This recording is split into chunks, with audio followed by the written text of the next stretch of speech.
কে রে তুই? তুই কি আমাকে পাওয়ার দেখাচ্ছিস? যে আগুনটা তুই ধরেছিস সে আগুনেই তোকে পুড়িয়ে মারবো। যা বাঘ এখান থেকে শালা। এই বলে জিসান রোহানকে একটা ধাক্কা দেয়, কিন্তু রোহান সে জায়গায় স্থিত থাকে। এটা দেখে আরো সবাই অবাক হয়, কেউ কোনো কিছু বলছে না। জিসান রোহানের এরকম অবস্থা দেখে আরো বেশ কয়েকটা ধাক্কা খায়, কিন্তু কোনো কাজ হয় না। এটা দেখে জিসানের সাঙ্গপাঙ্গরা চারিদিক দিয়ে ঘিরে রাখে রোহানকে। সবাই ভেবে নিয়েছে এই ছেলেটা আর মেয়েটা শেষ। এদিকে মেয়েটার করুণ অবস্থা। রোহান শরীরে থাকা ছেঁড়া শার্টটা খুলে পরিয়ে দেয় মেয়েটিকে। তারপর মেয়েটিকে নিয়ে আসতে যাবে, তখনই জিসান হাত ধরে ফেলে। কোনো কথা ছাড়াই হঠাৎ করে রোহানের গালে বেশ কয়েকটা থাপ্পড় লাগিয়ে দেয়। তারপর রোহান মেয়েটিকে সেখান থেকে চলে যেতে নেবে বলে সেখানেই থমকে যায়। অন্যদিকে এতক্ষণ দাঁড়িয়ে দেখছিল ববি ও তার দলবল। সবাই হাঁ করে এক দৃষ্টিতে তাকিয়ে আছে রোহানের দিকে, কেননা রোহানের সিক্স প্যাক বডি দেখে সবাই চমকে উঠেছে। উজ্জ্বল ফর্সা, তার বুকে ধবধবে সাদা, দেখে হিরোদের থেকেও সুপার হিরো মনে হচ্ছে। বাইরেটা যেমন তেমন ভেতরটা অসম্ভব সুন্দর। মেয়েরা তো প্রথম দেখায় ক্রাশ খেয়ে ফেলেছে। সাথে ক্রাশ নামক ব্রাশও রয়েছে। সাথে ক্রাশ নামক বাস খেয়ে আছে ববি। ববি যেন চোখের পলকই ফেলছে না, হাঁ করে তাকিয়ে আছে। এরপর জিসানের একটা লোক হকি স্টিক দিয়ে এসে রোহানের পায়ে বাড়ি মারে। হকি স্টিকটা ভেঙে দুই খণ্ড হয়ে যায়, কিন্তু রোহানের কোনো টনক নড়ে না। এটা দেখে সবাই হাঁ করে তাকিয়ে আছে।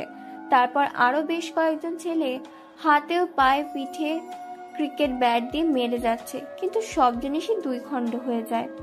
কিন্তু রোহানের কোনো কিছুই হয় না। এটা দেখে সবাই হাঁ করে তাকিয়ে আছে। কি হচ্ছে এখানে? কেই বা এই ছেলে এত মার সহ্য কি করে করছে? এরপর জিসান যখনই রোহানের পেটে ঘুষি মারতে যাবে, তখনই রোহান জিসানের হাতটা ধরে নেয় আর মসৃণে হাতের কবজির মধ্যে বাড়ি মারে। সাথে সাথে হাত ভেঙে দুই খণ্ড হয়ে যায়। এরপর ঘাড়ের মধ্যে বেশ কয়েকটা বাড়ি দেয়। ছিটকে গিয়ে মাটিতে বাড়ি খায়, বুকের মধ্যে একটা বাড়ি মারে। সাথে সাথে বুকে 3টা পাঁজর ভেঙে যায়। তারপর হাত দিয়ে মাথায় মারে এক বাড়ি। সাথে সাথে মাথার যেন তারের সব জয়েন্ট খুলে যায়। পুরো দুনিয়াদারি যেন তার ঘুরতে থাকে। কি করবে না করবে কোনো কিছু ভেবে পায় না সে। তারপর মারে এক পেটে ঘুষি, মুখ দিয়ে রক্ত বেরিয়ে আসে। এত মার মেরেছে যে যেখানে ছিল সেখানেই সেন্সলেস হয়ে পড়ে আছে। তারপর তার দলবল ভয় সেখান থেকে জিসানকে নিয়ে চলে যায়। তারপর গুটি গুটি পায়ে এগিয়ে আসতে থাকে রাজের দিকে।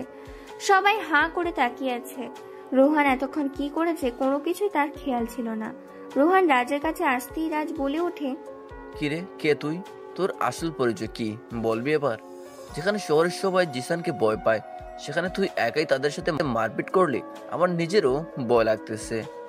রোহান কোনো কিছু জবাব দেয় না, একদিকে তাকিয়ে আছে। পুরো কলেজ ক্যাম্পাস তাকিয়ে আছে রোহানের দিকে। ববি, ইভা, আনারুল, রাজু কেউ আর কোনো কিছু বলার সাহস পাচ্ছে না এই মুহূর্তে রোহানকে। তারপর কোনো কথা ছাড়াই ভার্সিটির প্রত্যেকটা ক্লাস শেষ করে তারা দুজন রাজের উত্তর দেয়নি। রোহান ক্লাস শেষ করে বেরিয়ে পড়ে যে যার মতো।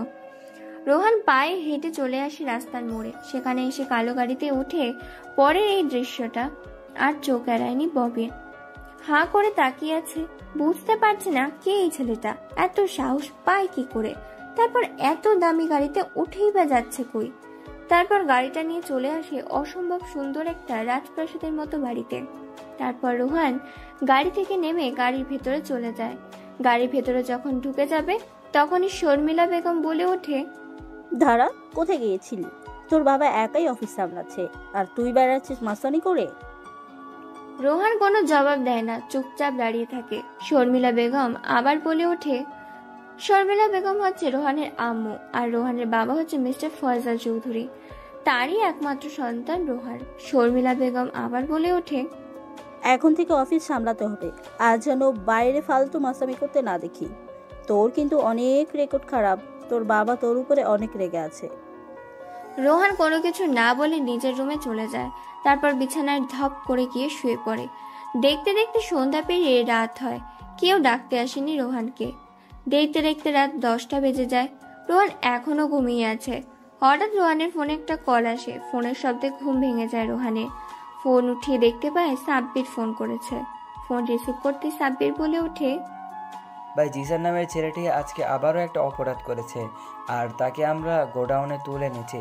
সে কলেজের ওই মেয়েটির খুনের সাথে জড়িত আছে, কিন্তু পুলিশ তা জেনেও তাকে ধরেনি। এখন একে কি করব? ওকে, আমি এখনই আসছি। আমি না আসা অবধি ওকে 3rd ডিগ্রি দিতে থাক, আর জানার চেষ্টা কর এর পেছনে মাস্টার মাইন্ড কে। এইবার ফোন কেড়ে দেয় রোহান। এদিকে সাব্বির একের পর এক মারতে থাকে জিসানকে। মারতে মারতে প্রায় আধমরা করে ফেলেছে। মুখ হাত পা দিয়ে রক্ত গড়িয়ে পড়ছে, তবুও এখনো কোনো কিছু বলেনি জিসান।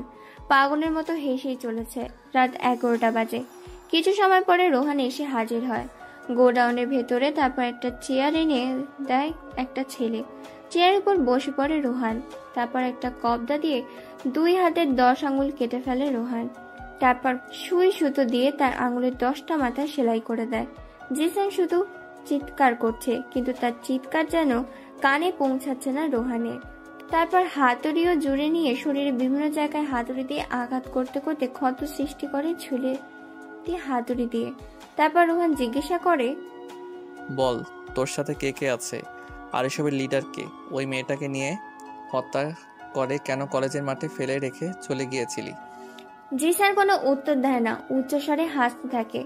এত কষ্টের মধ্যেও যেন তার হাসি মুখটা লেগে আছে। রোহানের কথা যেন তার কানেই পৌঁছায়নি। রোহানের এরকম কথা শুনে উচ্চস্বরে হাসতে থাকে। তারপর রোহান আরো কয়েকবার হাতুড়ি নিয়ে তার হাতে পায়ে মারে, তবুও যেন কোনো কেয়ারই করে না। অবশেষে রোহান যখন তার পুরুষত্বের মধ্যে বাড়ি দেয়, তখন যেন জিসান এক গগনবিদারী চিৎকার দিয়ে ওঠে। সেই চিৎকারের আওয়াজে বিল্ডিংটা থরথর করে কাঁপতে থাকে। অবশেষে রোহানের এরকম অত্যাচারে কাঁদতে কাঁদতে এবার জিসান বলে ওঠে, ভাই আমাকে ছেড়ে দাও, আমার এতে কোনো দোষ নেই, আমি নিরপরাধ নির্দোষ। আমি শুধু টাকার বিনিময়ে কাজ করি এবং তাদের গলা মতো চলি, এইটুকুই। তারা কাজের আদেশ দেয়, আমি কাজ করে দেই, বিনিময়ে তারা আমাকে টাকা দেয়। মানুষ খুন করা থেকে ড্রাগস, মেয়ে পাচার, শিশু পাচার, নারী নির্যাতন আরও ইত্যাদি অনেক ধরনের ক্রাইম করে থাকি আমি। জিসানের মুখে কথা শুনে থমকে যায় রোহান। কি বলবে কোনো কিছু ভেবে পায় না। অনেকক্ষণ নীরবতার মধ্যে দিয়ে কেটে যায়। নীরবতা ভেঙে এবার জিসান বলে ওঠে, কে তুমি, আর এখানে আমাকে নিয়ে এসেছো কেন? কি চাই তোমার? পরিচয় দাও। জিসানের কথা শুনে এবার রোহান হাসতে থাকে, সাথে সাব্বিরও। রোহানের ওরকম হাসি দেখে জিসান এবার চমকে ওঠে। রোহান বলে ওঠে, আমি রোহান। এই শহরে রোহান এসেছে নতুন করে রাজত্ব করতে, আর তোদের মতো ভিখারিদের বিতাড়িত করতে। রোহানের মুখে রোহান নামটা শুনে আঁতকে ওঠে জিসান। জিসানকে আর কোনো কিছু বলার সুযোগ না দিয়ে ইন্ডাস্ট্রিয়াল শট দেয়। তারপর ধারালো একটা ফল কাটার ছুরি নিয়ে একের পর এক পোজ দিতে থাকে তার শরীরের ভেতরে। শরীরটাকে কেটে কেটে ফালা ফালা করে তোলে। তারপর রোহান আবার জিজ্ঞাসা করে, তোদের এসবের পেছনে মাস্টার মাইন্ডকে সেটা বল, তার নাম কি? জিসান কথা বলার ভাষা হারিয়ে ফেলেছে, মুখ দিয়ে রক্ত চুয়ে চুয়ে পড়ছে। এবার জিসান বলে ওঠে শেষবারের মতো, ভাই এসবের পেছনে আমার লিডার আফজাল হোসেন আছে। আফজাল গ্রুপ অফ ইন্টারেস্টিং এর বর্তমান মালিক আফজাল হোসেন। তিনি বিভিন্ন খারাপ কাজে নিযুক্ত আছে, আর এর সঙ্গে 7 মিলিয়েছে আপনাদের কলেজের প্রিন্সিপাল সব কিছুই জানে। আর প্রিন্সিপাল ওখান থেকে বিভিন্ন মেয়েদের পাচার করে, সাথে ড্রাগ স্মাগলিং কলেজের ভেতরে করে। সেখানে অনেক ছেলে মেয়ে আছে যারা প্রিন্সিপালের সাথে কাজ করে। আর কোনো কিছু বলতে দেয় না রোহান জিসানকে। জিসান কোনো কিছু বলার আগেই বেশ কয়েকবার ছুরি দিয়ে আঘাত করে তার গলার মধ্যে। গলা কেটে এফোর ওপর হয়ে গেছে। গলায় ফিনকি দিয়ে রক্ত বেরোতে থাকে। যেমন ডাঙায় মাছ ধরলে ছটফট করে, ঠিক তেমনি ছটফট করতে করতে প্রাণ হারায় জিসান। তারপর রোহান জিসানের লাশটাকে গায়েব করে দিতে বলে। সেখান থেকে আবার কালো গাড়িতে করে চলে যায় নিজ গন্তব্যে। কোটি কোটি টাকা আছে বাবা, এত বড় বিজনেসম্যানের মা গৃহিণী, সে নিজেও একজন রাজনৈতিক নেতা, সাথে একজন সিক্রেট আন্ডারওয়ার্ল্ডের মাফিয়া। সে মানুষকে সাহায্য করার জন্য এই পথে নেমেছে। হাজারো নির্যাতন অবহেলিত বেকার গরিব মানুষকে সাহায্য করেছে এইভাবে অনেকবার রোহান আজকেও গাড়িতে যখন ঢুকতে যাবে তখনই পেছন থেকে শর্মিলা বেগম বলে ওঠে, দেখ এভাবে আর কত ঘুরে বেড়াবে? আমি তোর বিয়ে ঠিক করেছি। তোর বাবার আর আমার মেয়েটাকে খুব পছন্দ হয়েছে। কথা নেই বার্তা নেই, হুটহাট করে বিয়ের কথা বলে আমি বিয়ে করবো নাকি? যেখানে আমি কথা বলেছি সেখানে তোকে কথা বলতে হবে না। তোকে যেটা বললাম তুই সেটার জন্য প্রিপারেশন নিয়ে। রোহান আর কোনো কিছু না বলে চলে যায় তার নিজের রুমে। তারপরে ওয়াশরুমে গিয়ে ফ্রেশ হয়ে নিচে খাওয়া দাওয়া করে আবার নিচের রুমে চলে আসে। দেখতে দেখতে সন্ধ্যা হয়ে এসেছে, চারিদিকে ঘন কালো আঁধারে নেমেছে। অন্যদিকে বিছানায় শুয়ে শুয়ে উল্টো হয়ে ভাবছে ববি। রোহানের সেই সিক্স প্যাক বডি, উজ্জ্বল শ্যামলা গায়ের বর্ণ, বুকটা দেখে যেন সে মুগ্ধ হয়ে গেছে। ববির কল্পনা জগতে যায়। ববি ঘুমিয়ে যায়, টেরও পায়নি কখন ঘুমিয়েছে। ফোনে কিছু একটা করতে করতে ঘুমিয়ে গেছে। সাব্বিরের ফোনের ঘুম ভাঙে সাব্বির। ফোন করে জানিয়েছে নতুন একটা মিশনে যেতে হবে তাদেরকে। তাই রেডি হয়ে বেরিয়ে পড়েছে রোহান সাব্বিরের কাছে যাওয়ার জন্য। গাড়ি নিয়ে বেরিয়ে পড়ে। তারপর একটা বস্তিতে নেমে যায়। আবার সেই বস্তি থেকে বের হয়ে ব্ল্যাক কালারের জ্যাকেট, স্যুট বুট এবং হেড পরে তৈরি হয়ে যায় একটি অজানা গন্তব্যের উদ্দেশ্যে কালো গাড়িতে করে। গাড়ি চলছে, এখন ঘড়িতে 11টা বেজে গেছে। আর সিটির রাস্তা পেরিয়ে চলে আসে একটি আঞ্চলিক এলাকাতে, যেগুলোতে বিভিন্ন সরকারি অফিসার কোয়ার্টার হিসাবে থাকে। অবর্তমান সুন্দর একটি কোয়ার্টার বাড়িতে গাড়িগুলো নিয়ে থামে। তারপর গাড়ির জানলা খুলে দেয়। গাড়ির ভেতর থেকে রোহান বেরিয়ে আসে। রোহানকে চেনা যাচ্ছে না। বাড়ির সামনে কলিং বেল বাজাতেই ভেতর থেকে কেউ একজন দরজা খুলে দেয়। দরজা খুলে দেওয়ার সাথে সাথে চমকে যায়। হঠাৎ করে বাড়ির সামনে কালো মুখোশধারী লোকগুলোকে দেখে প্রিন্সিপাল হক চকিয়ে ওঠে। যখনই প্রিন্সিপাল দরজা বন্ধ করতে যাবে তখনই দরজায় পরপর বেশ কয়েকটা লাথি মেরে দরজার ভেতর দিয়ে হুড়মুড়িয়ে ঢুকে পড়ল কালো পোশাকধারী লোকগুলো। সোফায় গিয়ে বসে পড়ে রোহান। রোহানের চারিদিক দিয়ে তার সাঙ্গপাঙ্গরা ঘিরে রেখেছে। কারো হাত থেকে বন্দুক, কারো হাত থেকে স্নাইপার, কারো হাত থেকে ছুরি। প্রিন্সিপাল এত সব দেখে ঘামতে শুরু করেছে। তো তার রুম থেকে কেউ একজন চিৎকার দিচ্ছে, ভেতরে আসো, বাইরে, এখন কি করছো, এরকম কথা বলছে আর চিৎকার করছে। মেয়েটি যত চিৎকার দেয় তত প্রিন্সিপাল ঘামতে থাকে। রোহান সাব্বিরকে ইশারা করতে সাব্বির উপরে গিয়ে দেখতে যায়। সাব্বির যা দেখে তা দেখে নিজেই নিজের চোখকে বিশ্বাস করতে পারছে না। চোখগুলো কঠোর থেকে বেরিয়ে আসার উপক্রম হয়েছে। 2 তলা থেকে দৌড়ে নিচে এসে রোহানের উদ্দেশ্যে বলে ওঠে, ভাই ওপরে যা দেখলাম তা আমি নিজের চোখে বিশ্বাস করতে পারছি না। ওপরে দেখলাম নগ্ন অবস্থায় উলঙ্গ অবস্থায় একটি মেয়ে, অতঃপর মহিলা খাটের উপর বসে আছে। এই কথা শুনে রোহান একটা মুচকি হাসি দিয়ে প্রিন্সিপালের দিকে ভালো করে লক্ষ্য করে। এতক্ষণ সময় প্রিন্সিপালের দিকে ভালো করে লক্ষ্য করে দেখেনি। প্রিন্সিপালের পরনে আছে একটা ছোট 3/4 প্যান্ট। গায়ে তেমন আর কোনো কিছু না বললেই চলে। মুখে এক চিলতে হাসি দেয় সবাই। তারপর প্রিন্সিপালকে সোফায় বসে আর জিজ্ঞাসা করে সাব্বির। রোহান ইশারা দিতে সাব্বির বলে ওঠে, কিরে, এখানে তো দেখছি ভালোই মুখ নিয়ে এসেছিস। তা তোর যে সময় ঘনিয়ে এসেছে তার আগে বলে যাই, এসবের পেছনে মাস্টারমাইন্ড কে? তুই এসব অপকর্ম কতদিন ধরে করছিস? প্রিন্সিপাল কোনো কিছু বলতে পারে না, থরথর করে কাঁপাকাঁপি শুরু করেছে। মেয়েটি উপর থেকে চিৎকার করছে, তাই রোহান হাতের ইশারা দিয়ে বুঝিয়ে দিয়ে যায় যাতে একে থ্রেড ডিগ্রি দিয়ে এর পেট থেকে সব রকমের কথা বের করো। আর রোহান চলে যায় উপরে মেয়েটিকে শান্ত করতে। সাব্বির প্যান্টের বেল্ট দিয়ে মারতে থাকে প্রিন্সিপালকে। প্রিন্সিপাল শুধু গরুর মতো লাফালাফি চিৎকার শুরু করেছে। অন্যদিকে সিঁড়ি ভেদ করে রুমের ভেতর প্রবেশ করে দরজা আটকিয়ে দেয় রোহান। মেয়েটি ফোনে কিছু একটা দেখছিল, দরজার দিকে না তাকিয়ে মুচকি একটা হাসি দেয় বলে খাটের উপর উঠে মেয়েটির পাশে বসে পড়ে। শরীর থেকে টি শার্টটা খুলে ফেলে দেয় আস্তে। পরনে থাকা প্যান্টটা আস্তে করে খুলে ফ্লোরে ছুঁড়ে মারে। তারপরে মেয়েটির হাতের দিকে তাকিয়ে দেখতে পায় 18+ ভিডিও দেখছে মেয়েটি। এটা দেখে রোহান একটা হাসি দেয়। কারো উপস্থিতি টের পেয়ে মেয়েটি সেদিকে তাকিয়ে চমকে ওঠে আর বলে ওঠে, আপনি কি আর এখানে কি করছেন? জানেন না কারো পারমিশন ছাড়া বেডরুমে আসতে নেই? মেয়েটির কথা শুনে রোহান একটা হাসি দেয়। তারপর পিছনে গিয়ে মেয়েটিকে জড়িয়ে ধরে, তার শরীরে স্লাইড করতে থাকে, সারা শরীরে কিস দিতে থাকে, সাথে চুমু খেতে থাকে। মেয়েটি কাঁপতে শুরু করেছে, কাঁদো কাঁদো গলায় বলে ওঠে, বলেন কি আপনি? আর এখানে এসেছেন কেন? কি চাই আপনার? এই মুহূর্তে চাই যেটা, সেটা হলো প্রিন্সিপালের লাশ আর তোমার কাছ থেকে দেহসুখ। নাম কি তোমার? আর এসব কাজ কতদিন ধরে চলছে? আর এই বাড়িতে তুমি কি করছো? মেয়েটি এই ধরনের প্রশ্ন শুনে হক চকিয়ে ওঠে। মেয়েটি কি করবে কোনো কিছু ভেবে পায় না। ধাক্কা দিয়ে পালিয়ে যেতে চাইলে রোহান তাকে চেপে ধরে। তারপর মেয়েটিকে খাটে শুয়ে দেয়, তার উপরে উঠে পড়ে আর বলে, নিজের পরিচয় দিবি নাকি নৃশংসভাবে নিজের মৃত্যুটাকে নিজের সামনে দেখবি? মেয়েটির কোনো উপায় না পেয়ে বাধ্য হয়ে এবার সবকিছু মেনে নেয়, গায়ে এলিয়ে দেয় রোহানের উপর। তারপর ধীর কণ্ঠে বলে ওঠে, আমি স্বপ্না, আমি এখানে কাজ করি। আমার স্বামী ছিল, আমার স্বামী আমাকে ছেড়ে দিয়েছে। তারপর প্রিন্সিপাল আমাকে এখানে নিয়ে আসে, আমি তার সাথে কাজ করি, আর আমরা স্বামী স্ত্রীর মতো একই বিছানায় ঘুমাই। স্বপ্নাকে আর কোনো কিছু বলতে দেয় না রোহান, বুঝে গিয়েছে তাই স্বপ্নাকে শুয়ে দেয়। তারপর প্রিন্সিপাল যেভাবে স্বপ্নাকে প্রতি রাতে ভোগ করে ঠিক একইভাবে রোহানও ও স্বপ্নকে ভোগ করতে থাকে। দীর্ঘ টানা 40 মিনিট স্বপ্নার সাথে শারীরিক সম্পর্ক করে রোহান, প্রায় আধমরা করে ফেলেছে স্বপ্নাকে। তারপর কি যেন একটা ভেবে হাসি দেয়। তারপর ওই অবস্থায় স্বপ্নাকে ওখানে ফেলে রেখে রোহান নিচে যায়। তারপর পায়ের উপর পা দিয়ে বসে পড়ে রোহান। প্রিন্সিপাল বুঝে নিয়েছে এতক্ষণ রোহান উপরে কি করছিল।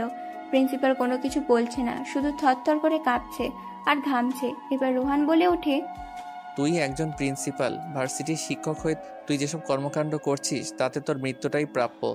এবার সত্যি সত্যি বল, তোর কি শাস্তি হওয়া দরকার এবং তোর পেছনে আসল মাথাটা কে? প্রিন্সিপাল কোনো কিছু বলছে না, শুধু থরথর করে কাঁপছে। বেশ কিছু সময় পর এভাবে নীরবতায় কেটে যায়। নীরবতা ভেঙে এবার প্রিন্সিপাল মৃদু গলায় বলে ওঠে, আসলে আমি এই বাড়িতে একাই থাকি, দেখাশোনার মতো কেউ নেই। তেমন আমাদের পেটের ক্ষুধা আছে, তেমনি আরেকটা ক্ষুধা আছে, সেটা হলো শরীরের ক্ষুধা। এই ক্ষুধাটাকে মেটানোর জন্যই স্বপ্নকে আমি আমার সাথে রেখে দেই। প্রতিদিন তার কাছ থেকে এই ক্ষুধার যন্ত্রণা মেটানোর জন্য নিয়ন্ত্রণ করে। আর ভার্সিটি মেয়েদের কিডন্যাপ করে পাচার, ড্রাগস স্মাগলিং আমি আফজাল শিকদারের কথাই করি। প্রতিদিন সন্ধ্যায় তার বাড়িতে একটা করে ভার্সিটির মেয়েকে যে কোনো বিপদে ফেলে মেয়েটির ব্ল্যাকমেল করে তার বাড়িতে পাঠাতে হয়। আর সেই মেয়েটিকে সারা রাত ভোগ করে তারপর মেয়েটিকে হয় পাচার করে দেয়, না হয় উত্তেজনার বশে মেরে ফেলে। সকল রকম অবৈধ কাজ করে সে। এর বাইরে বা এর ভেতরে কোনো কিছুই আমি জানি না। আমি শুধু টাকার বিনিময়ে কাজ করি আর টাকা দিয়ে সুখ কিনি। প্রিন্সিপালের মুখে এই কথা শুনে রোহান সহ সাব্বির আরও তার দলের ছেলেপেলেগুলো উচ্চস্বরে হাসতে থাকে। এবার আস্তে আস্তে সাব্বির বলে ওঠে, তাই না? তুই টাকা দিয়ে মুখ কিনে নিয়েছিস, এটাই তো? যদি টাকা দিয়ে সব হতো তাহলে আজকে তোকে টাকা দিয়ে সবাই বাঁচাতে আসতো, কিন্তু আসেনি। এই টাকাই তোকে ধ্বংস করে দিল। মৃত্যুর জন্য তৈরি হ। এটা বলার পর রোহানের দিকে তাকায় সাব্বির। রোহান চোখের ইশারায় বলে দেয় শেষ করে দিতে। তারপর রোহান উপরে চলে যায়। এদিকে সাব্বির একটা ধারালো ব্লেড বের করে আস্তে করে প্রিন্সিপালের গলায় মারে এক টান। গলা দিয়ে ফিঙ্কি গড়গড় করে রক্ত পড়ছে। প্রিন্সিপালের সেখানেই মৃত্যুর স্বাদ গ্রহণ করে। উপরে গিয়ে রোহান একটা ধারালো ছুরি বের করে। তারপর স্বপ্নার সারা শরীরে চুমু খায়, ওপর থেকে নিচ পর্যন্ত প্রত্যেকটি জায়গায়। তারপর ঠোঁটে কয়েকটা কিস করে সারা শরীর স্লাইড করে। আর বেশি কিছু সময় শারীরিক সম্পর্ক করে ধারালো অস্ত্রটা নিয়ে গলার মধ্যে বসায়। অস্ত্রটা দেখে স্বপ্না চমকে যায়, চোখ দিয়ে গড়গড় করে পানি পড়ছে। কোনো কিছু বলার আগেই গরু যেভাবে জবাই করে ঠিক সেভাবেই অস্ত্রটা দিয়ে জবাই করে ফেলে স্বপ্নটাকে। ছটপট করতে করতে সেখানেই শেষ হয়ে যায়। প্রিন্সিপালের পুরো বাড়িটা তন্ন তন্ন করে খুঁজেও যত সম্পদ, টাকা, ধন সম্পদ, সোনা গহনা ছিল সব লুট করে নিয়ে চলে যায় রোহান ও তার দলবল। তারপর সে সম্পদগুলো থেকে কিছু সম্পদ তার ছেলেপেলেদের দিয়ে দেয়, আর কিছু সম্পদ নিজের মধ্যে রেখে দেয়, আরো কিছু সম্পদ গরিব দুঃখী ও অনাথ আশ্রমে বিতাড়িত করে দেয়। রাত 3টায় চুপি চুপি গাড়ির মধ্যে প্রবেশ করে রোহান, কেননা কেউ টেরই পাবে না। আর পেয়ে গেলে রোহানের খবর আছে, সে তার মাকে ভীষণ ভয় করে। শর্মিলা বেগমের ভয়ে চুপি চুপি ঘরের মধ্যে প্রবেশ করে, ভেতর থেকে দরজা আটকিয়ে দেয়, ঘুমিয়ে পড়ে। পরের দিন সকালে চারিদিকে খবর ছড়িয়ে গেছে। সাংবাদিক টিভি স্ক্রিনে একের পর এক খবর দেখাচ্ছে, পত্রিকায়, খবরের কাগজে, টেলিভিশনে একটাই খবর, একটাই নিউজ দেখাচ্ছে। সেটা হলো প্রিন্সিপালের ভয়ঙ্কর মৃত্যুর সাথে এক যুবতী নারীর। ভার্সিটিতেও যে আজকে থমকে গেছে, জিসানকে দেখা যাচ্ছে না বেশ কয়েকদিন হয়ে গেছে। আর আজকে হঠাৎ করে প্রিন্সিপালের রুমের সামনে এরকম ভয়ঙ্কর মৃত্যু ভার্সিটিতে বেশ প্রভাব ফেলেছে। এদিকে সেদিন থেকে রোহানের মধ্যে সেই রকম বীর পুরুষের উজ্জ্বল ফর্সা সিক্স প্যাক বডি দেখছে। সেখান থেকে শুধু তাকে নিয়ে স্বপ্ন দেখছে ববি। ববি রোহানের প্রেমে পড়ে গেছে, কিন্তু রোহানকে ভয় বলতে পারছে, কেননা রোহানকে যে সমালোচনা বঞ্চনা করেছে সে। দেখতে দেখতে ভার্সিটির পর্ব কেটে যায়। আজকে রাজু ভার্সিটিতে আসেনি। প্রিন্সিপালের মৃত্যুতে ভার্সিটি বন্ধ হয়ে যাওয়া হচ্ছে 2 দিন। আজকে শর্মিলা বেগমের কথায় রোহান অফিসে গিয়েছে। ফয়জান মিয়া ছেলেকে অফিসে থেকে বেশ খুশি হয়েছে। ছেলেকে অফিসের দায়িত্ব বুঝিয়ে দিয়ে নিজের মতো করে কাজ করে অফিস টাইম শেষ করে বাসায় চলে আসে। দেখতে দেখতে 2 দিন কেটে যায়। আজকে ভার্সিটিতে সবাই উপস্থিত হয়েছে। রাজু এসেছে, গল্প করছে। ঠিক তখনই ভার্সিটির মধ্যে প্রবেশ করে 3টি কালো রঙের কার। এর মধ্যে থেকে নেমে আসে আফজাল শিকদার। আফজাল শিকদার কোনো কথা ছাড়াই প্রিন্সিপালের কেবিনে চলে যায়। আফজাল শিকদারকে কেউই বাধা দেয় না, কারণ শিকদার এখনকার ডোনার। তিনি অনেক রকম সাহায্য করেছে ভার্সিটির, তাই ওনাকে সবাই ভালো করে চেনো। ভার্সিটির নতুন প্রিন্সিপালের নিয়োগ দেওয়া হয়েছে। প্রিন্সিপালের রুমে আজ আফজাল শিকদারকে দেখতে পেয়ে রোহান রাজকে সেখানে বসতে বলে সবার চোখে অগোচরে প্রিন্সিপালের কেবিনের উদ্দেশ্যে রওনা দেয়। রোহানকে যেতে দেখে বলেই ফেলে ববি। ববির চোখ এড়াতে পারেনি রোহান। রোহান প্রিন্সিপালের কেবিনে উকি দেয়, দেখে প্রিন্সিপালের রুমে কিছু একটা খুঁজছে। আফজাল শিকদার একের পর এক ড্রয়ার খুলছে, বন্ধ করছে, খুলছে, বন্ধ করছে। বেশ কিছু সময় ওভাবে কেটে যায়। তারপর তার কেবিন থেকে বেরিয়ে এসে আফজাল শিকদার হোস্টেলের দিকে রওনা দেয়। হোস্টেলের একটি স্টোর রুমে দরজা খুলে প্রবেশ করে আফজাল শিকদার। তার পেছন পেছন রুমের ভিতর প্রবেশ করে গিয়ে দাঁড়ায় রোহান। আবার রোহানের পেছন পেছন যেতে থাকে ববি। জাফর শিকদার স্টোর রুমের ভিতর গিয়ে আলমারি একটি পুরনো একটি শাড়ি আলমারির ভেতর থেকে দেখে অনেকটা সুন্দর লাগছে শাড়িটায়। এটা দেখে মুচকে একটা হাসি দেয় আফজাল শিকদার। আফজাল শিকদার যেন হাতের চাঁদ পেয়েছে এরকম তার অবস্থা। হাসতে হাসতে পকেট থেকে ফোন বের করে যখনই কাউকে কল দিতে যাবে তখনই রুমের মধ্যে কারোর উপস্থিত টের পেয়ে পেছনে ঘুরে দেখে একটি ছেলে তার সামনে দাঁড়িয়ে আছে। আফজাল শিকদার বলে ওঠে, কে তুই? আর এখানে কি করছিস? এখানে কেন এসেছিস? যা ভাগ, নিজের কাজে যা। এই বলে আবারও আফজাল শিকদার তার প্রয়োজনীয় জিনিসটা খুঁজতে থাকে। রোহান এবার ভেতর থেকে দরজা বন্ধ করে দেয়। দরজা বন্ধ করার শব্দ শুনতে পেয়ে আফজাল পেছনে ঘুরে দেখে আর বলে ওঠে, কিরে, তুই এখন এখান থেকে যাসনি? মরার পাখনা গজিয়েছে নাকি? নিজের জীবন যদি বাঁচাতে চাস তাহলে এখান থেকে এখনই কেটে পড়। রোহান আফজাল শিকদারের কথা একটা মুচকি হাসি দেয়। তার প্রশ্নের কোনো উত্তর দেয় না। ধীর পায়ে হাঁটতে থাকে তার দিকে। এক পর্যায়ে আফজাল শিকদারের সামনে গিয়ে দাঁড়ায় রোহান। অন্যদিকে ছবি দেওয়ানাকে ফলো করতে চলে আসে প্রিন্সিপালের কেবিনের সামনে। জানলার ভেতর দিয়ে উকি দিয়ে দেখতে পায় ভেতরে আফজাল শিকদার আর রোহান শিকদার কিছু একটা খুঁজছিল। রোহান দাঁড়িয়ে আছে। এবার সোহান বলে ওঠে, কিরে, প্রিন্সিপালের রুমে তুই কি করছিস? কিছু খুঁজতে এসেছিস বুঝি? কিন্তু পাবি না তো খুঁজে, তার আগে গায়েব করে দিয়েছি। রোহানের মুখে এই কথা শুনে আফজাল বেশ ঘাবড়ে যায়। আফজাল কোনো কিছু বলে না, তবুও খুঁজতে থাকে। হঠাৎ করে রোহান আফজালকে মারে এক লাথিকে সোফায় বসে পড়ে। আফজাল তার কোমর থেকে AK-47 সাইলেন্সার বন্দুকটা বের করে থরথর। তারপর রোহানের দিকে, কিন্তু বুলেটগুলো তার আগেই। ববি এসব দেখে ঘাবড়ে যায়। চিৎকার দিতে যেও চিৎকার না দিয়ে দেখতে থাকে চেয়েছে। রোহানের মতো সুপার হিরোর মতো উড়ে গিয়ে খুশি আফজাল শিকদারের মায়ার কিছুটা দূরে পড়ে থাকার বন্দুকটা তুলে নিয়ে 2 পায়ে 2টা গুলি করে দেয় আর বলে ওঠে, কিরে, এই রোহানকে মারবি তুই? এই রোহান ভাই বেঁচে থাকতে দেশের সন্ত্রাসী করছিস। নির্দোষ মেয়েদের অপহরণ করে তাদের ইজ্জত নিয়ে আজকে তুই শেষ। এই বলে রোহান তার হাতে থাকা বন্দুকটা প্রিন্সিপালের কপালে রাখে। তারপর বন্দুকটা থাকা বুলেট আরো 4টে বুলেট দিয়ে আফজাল শিকদারের কপাল ভেদ করে মাথা দিয়ে বেরিয়ে গেছে বন্দুকের খুলিগুলো। এরা দেখে সজোরে এক চিৎকার দেয় ববি। কারো চিৎকার শুনে পেছন ঘুরে তাকায় রোহান। পেছন ঘুরে দেখতে পায় ববি দরজার বাইরে দাঁড়িয়ে আছে। রোহান যখনই ববির কাছে আসতে যাবে তখনই ববি সেখান থেকে পালিয়ে যায়। ভার্সিটি থেকে কাউকে কোনো কিছু না বলে রোহান বেশ ঘাবড়ে যায়।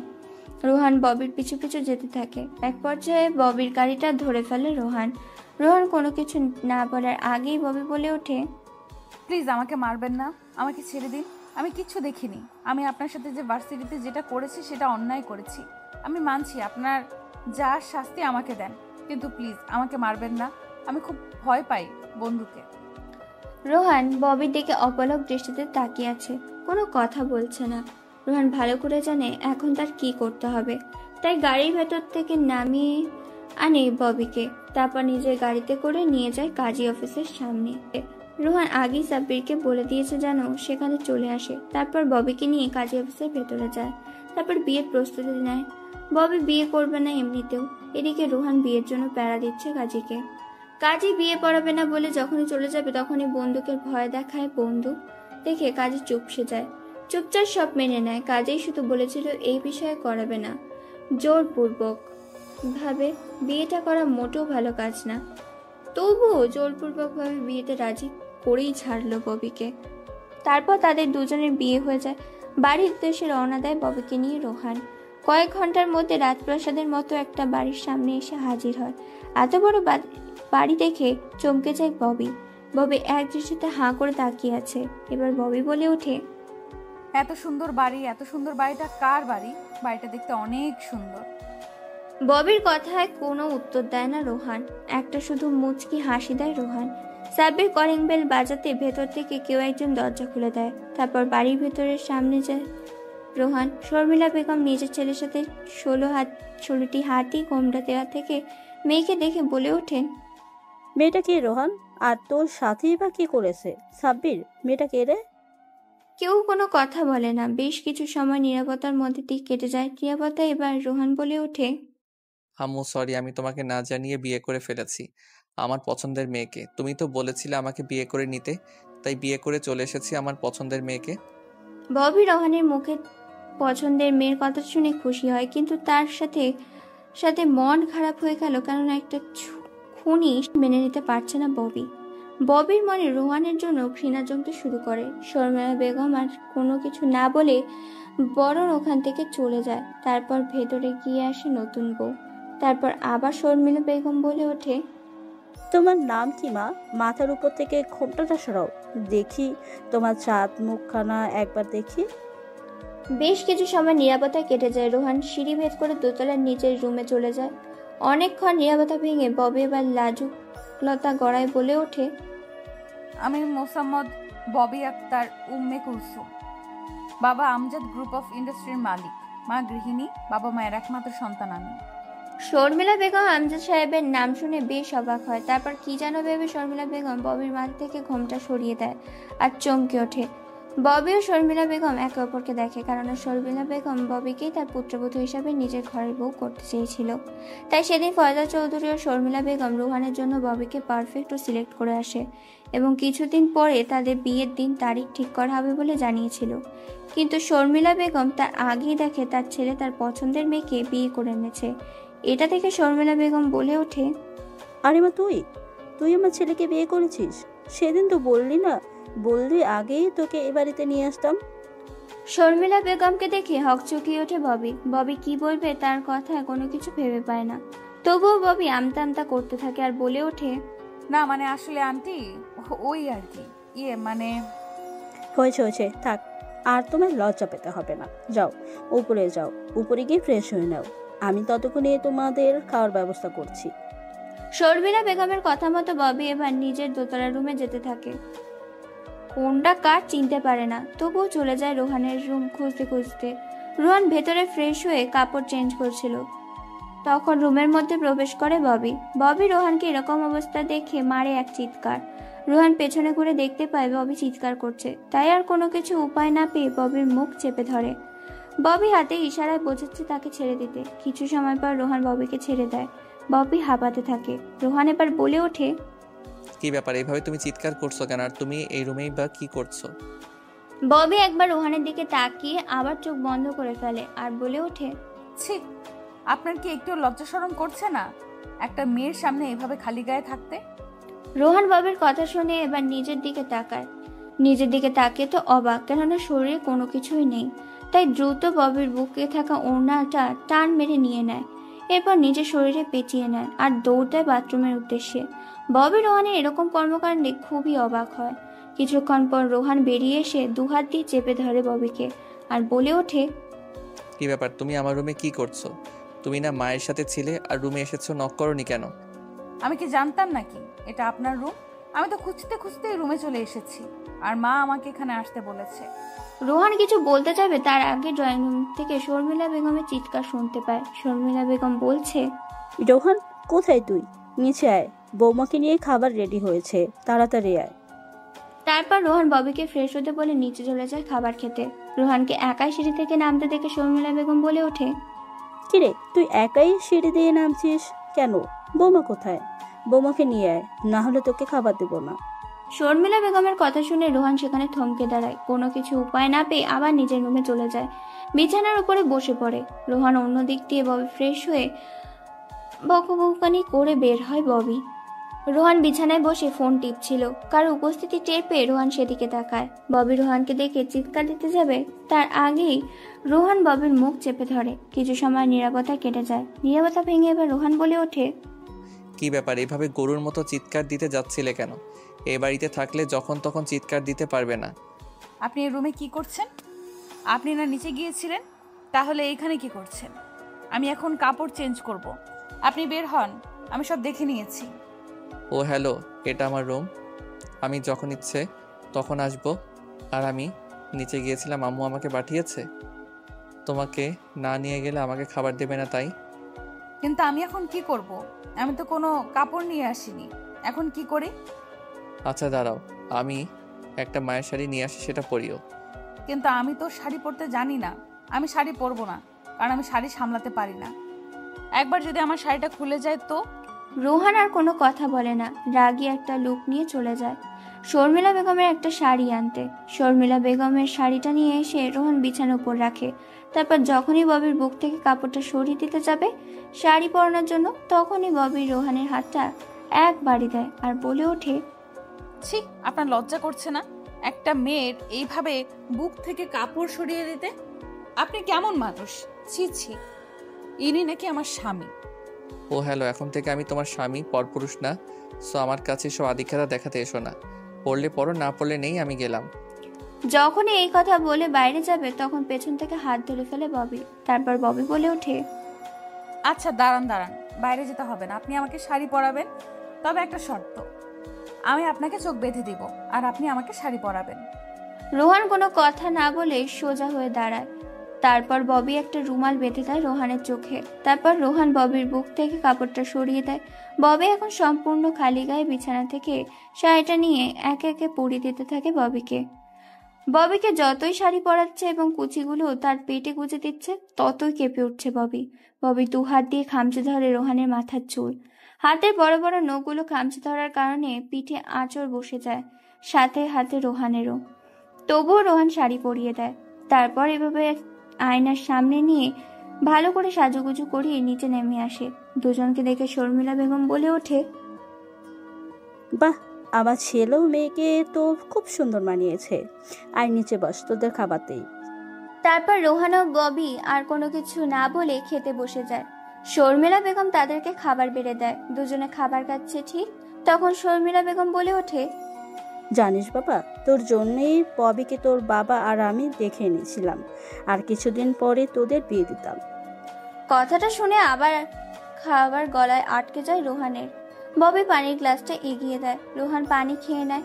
কোনো কিছু না বলে খাবার খেয়ে বেরিয়ে পড়ে। তার পিছু পিছু চলে যায়। শর্মিলা বেগমকে সালাম করে রোহান বলে ওঠে, দেখো, ভার্সিটিতে যেন কেউ জানতে না পারে তুমি আমার স্ত্রী। আর যদি এই কথাটি কেউ জানে তাহলে তোমার হাল বেহাল করে দিব। জানো তো আমার আসল পরিচয়। ববি কোনো কথা বলে না। তারপর গাড়ি নিয়ে ভার্সিটির উদ্দেশ্যে রওনা দেয়। কিছুক্ষণের মধ্যে ভার্সিটিতে এসে পৌঁছে যায় তারা।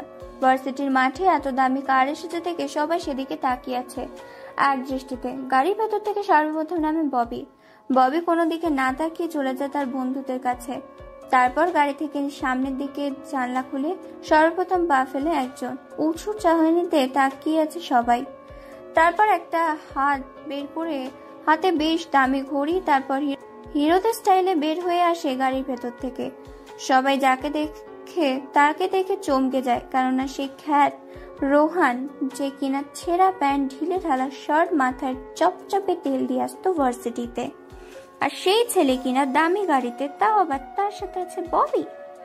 সবাই একটাই কথা ভাবছে,